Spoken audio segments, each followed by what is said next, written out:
Sebelumnya, Wang Ling terlempar keluar planet Zuzaku karena teknik hisapan leluhur klan iblis raksasa. Namun untungnya punya kompas bintang dan terbang menuju planet Zuzaku. Setengah bulan kemudian, planet Zuzaku muncul dalam pandangannya.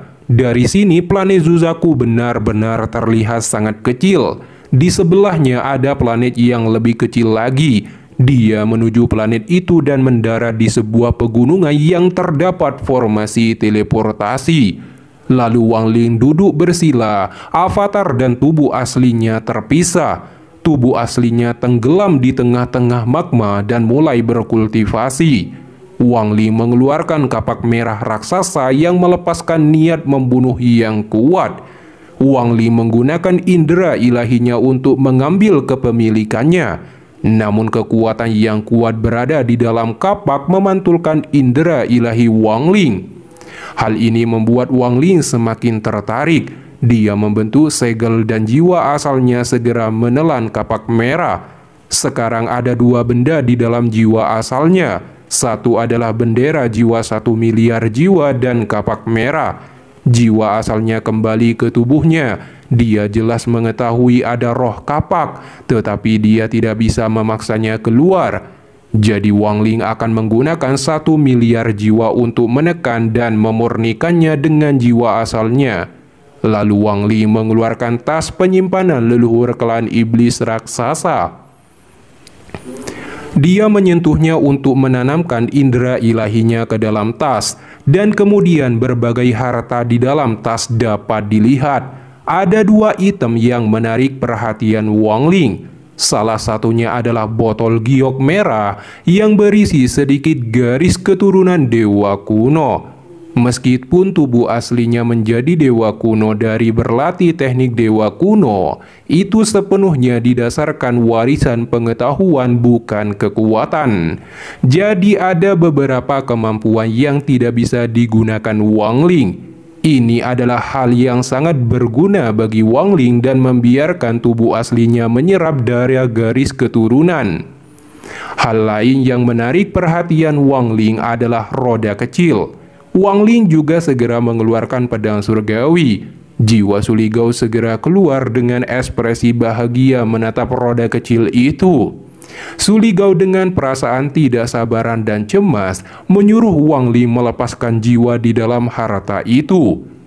Wang Ling bertanya level kultivasi apa yang dimiliki jiwa ini. Kecemasan Suligao menjadi lebih kuat dan berkata, "Tidak ada tingkat kultivasi, itu hanya fragmen jiwa. Jika kamu tidak menyelamatkannya, aku akan melakukannya sendiri." Wang Ling tersenyum. "Jangan terburu-buru, aku akan melepaskan jiwanya untukmu sekarang." Tangannya membentuk segel dan menembakkan energi spiritual ke roda. Roda harta karun melepaskan cahaya hijau dan dengan cepat melarutkan sinar energi spiritual. Wang Ling terkejut melihat cahaya hijau menetralkan energi spiritualnya. Dia mengirimkan sinar energi spiritual lagi, tapi kembali dinetralkan oleh cahaya hijau. Sementara Suligao telah mencapai batasnya dan menyerbu menuju roda harta karun. Namun cahaya hijau memukul mundur jiwa Suligao sampai meraung sengsara. Wang Ling menunjuk ke Suligao dan memenjarakannya. Suligao berteriak pada Wang Ling untuk membebaskannya. Wang Ling dengan dingin menatap Suligao. Tubuh Suligao gemetar dan mendapatkan kembali kewarasannya. Dia berkata untuk jangan menyalahkannya. "Setiap kali aku melihat roda harta karun, aku menjadi tidak mampu mengendalikan diri." Wang Ling kemudian meraih roda harta karun. Dua jarinya menekan ke bawah di mana simbol aneh itu berada. Saat dia melakukannya, roda melepaskan cahaya hijau. Wang Ling merasa tertekan, tapi dia terus menekan dan akhirnya roda itu retak sebelum hancur berkeping-keping.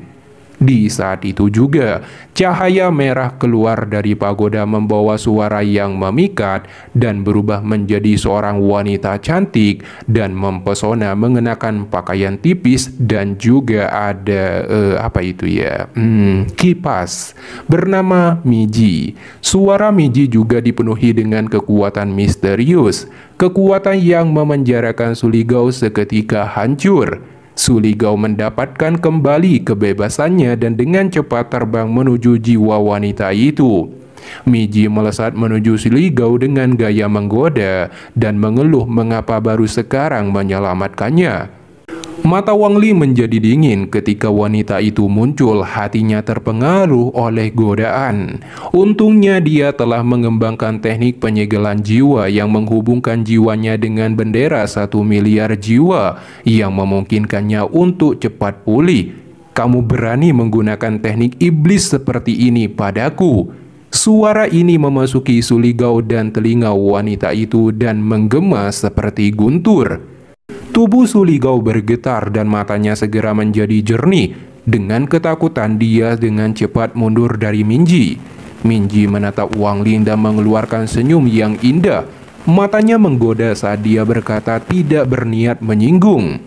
Suaranya mengandung kekuatan misterius. Ketika mendarat di telinga Wang Ling, jantungnya bergetar sekali lagi. Wanita itu tersenyum bangga dan terbang menuju Wang Ling dan akan meraih dahinya.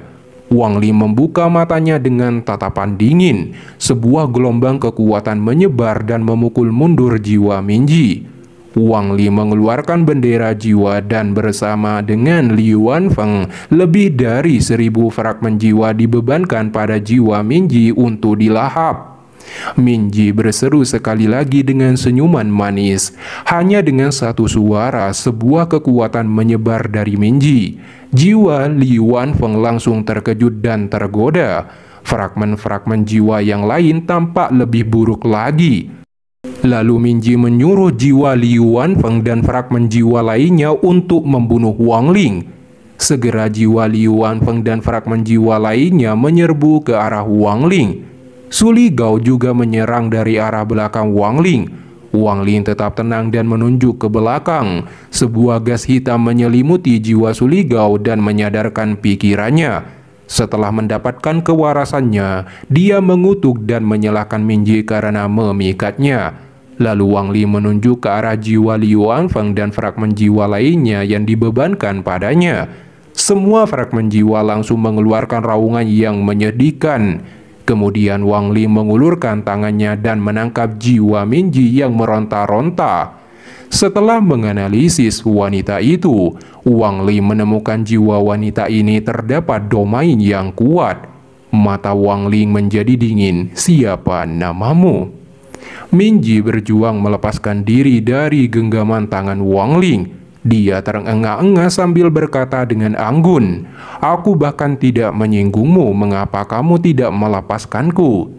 Wang Ling dengan dingin menatap wanita itu dan menunjuk alisnya. Minji langsung menjerit kesakitan. Untaian gas hitam keluar dari tubuhnya seolah-olah dia bisa menghilang kapan saja. Wanita itu dengan ketakutan mengatakan dirinya adalah Minji. Dia sungguh tidak pernah membayangkan akan bertemu Wang Ling yang tidak terpengaruh oleh pesonanya. Wang Ling mengaktifkan pengekstrak jiwa untuk mengancam dan bertanya tentang domain di dalam tubuh Minji. Minji memandangi Wang Ling dengan ketakutan. Dia berkata tidak tahu bagaimana tentang domainnya. Ketika dia terbangun sudah mempunyainya. Wang Ling merenung melihat level kultivasi wanita ini hanya pada tahap awal formasi inti, tetapi domainnya cukup kuat untuk mempengaruhi Liu Wanfeng. Wang Ling menebak Minji terbentuk saat asal senior yang kuat berpisah. Itu akan menjelaskan mengapa dia memiliki domain yang kuat berspesialisasi pada pesona atau nafsu. Lalu Wang Ling membentuk segel untuk membatasi Minji dan meletakkannya di dalam bendera jiwa. Melihat ini, Suligao tersenyum dan kembali ke dalam pedang surgawi. Wang Ling kemudian mengeluarkan pagoda surgawi secara bertahap menjadi besar. Domain Zhao Yi juga segera menyebar.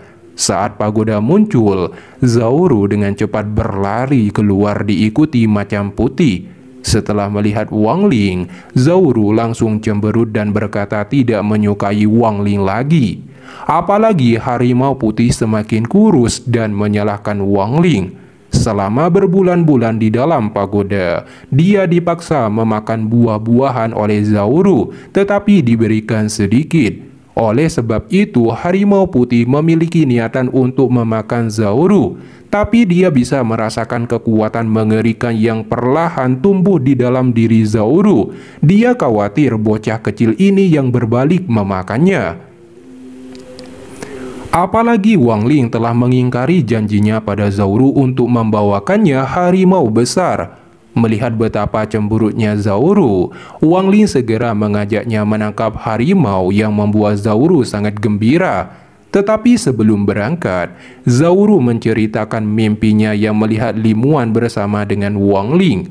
Wang Ling terkejut menatap Zauru dan melihat ke langit. "Wan hanya 6 tahun lagi dan kamu bisa bangkit." Saat ini Zauru sangat ketakutan. Dia berpikir adalah monster karena merasakan jiwa lahiriah Limuan di dalam dirinya.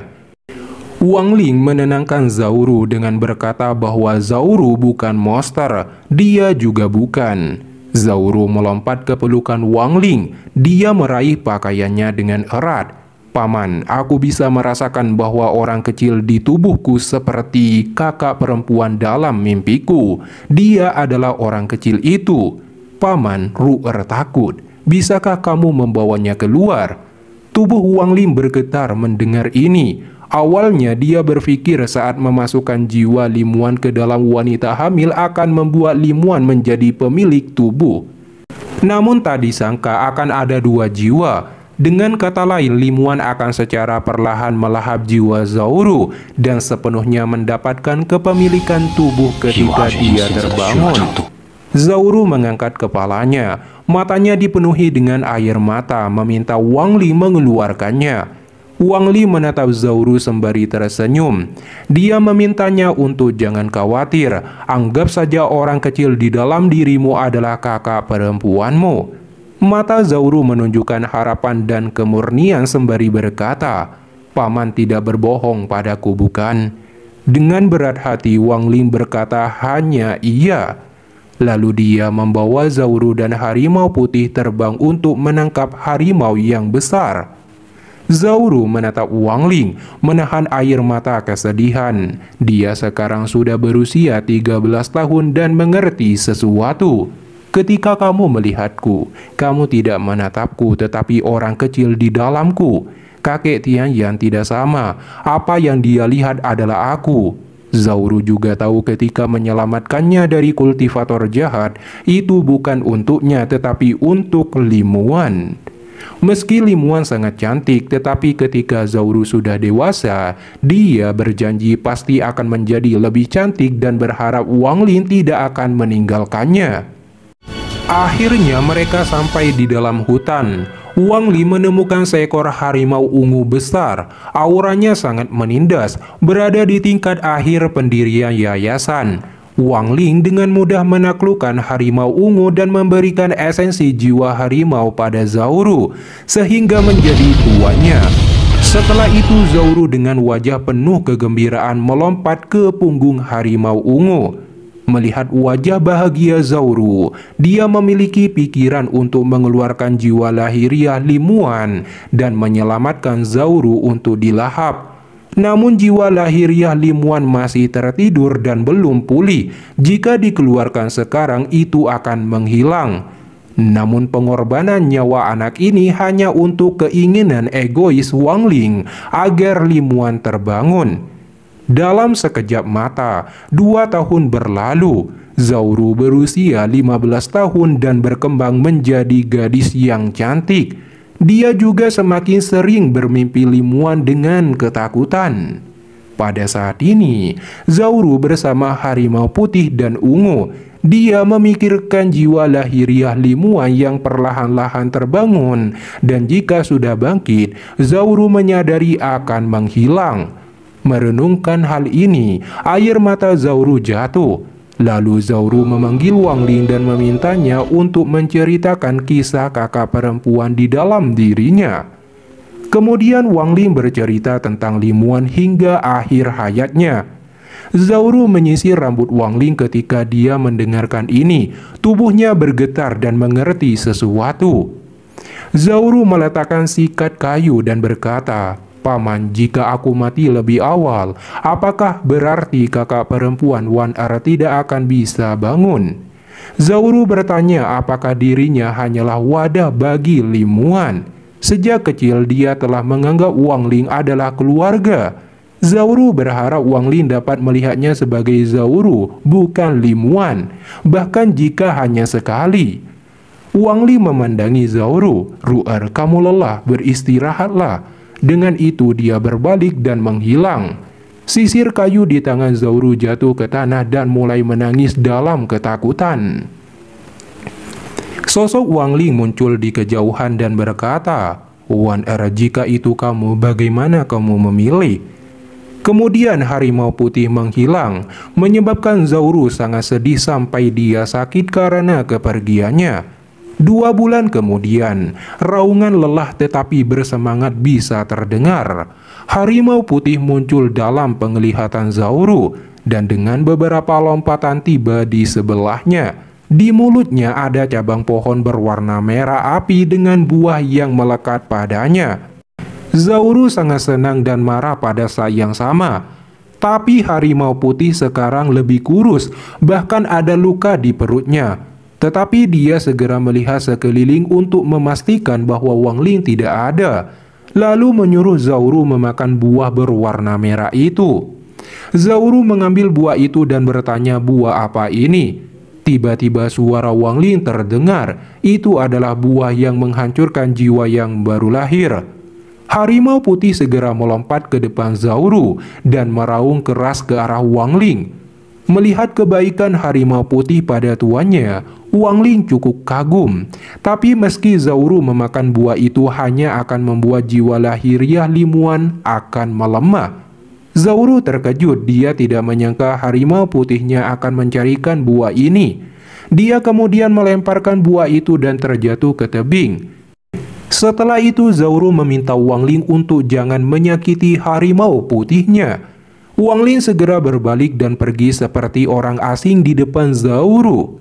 Seiring berjalannya waktu, 2 tahun telah berlalu. Pada hari ini, kabut hitam meletus dari lubang raksasa menuju langit di makam abadi. Kabut berubah menjadi tanaman dan daun yang sangat besar. Ada banyak toto di tanaman itu dan mengeluarkan aura mencekam. Seorang pak tua perlahan berjalan keluar dari makam abadi sembari berkata, "Klanku telah bersembunyi selama puluhan ribu tahun. Hari ini tidak ada yang akan menghentikan klanku untuk mengambil kembali planet Zuzaku." Tidak ada tato di tubuh pak tua itu, tetapi dia memiliki 12 daun dengan setengah terbuka.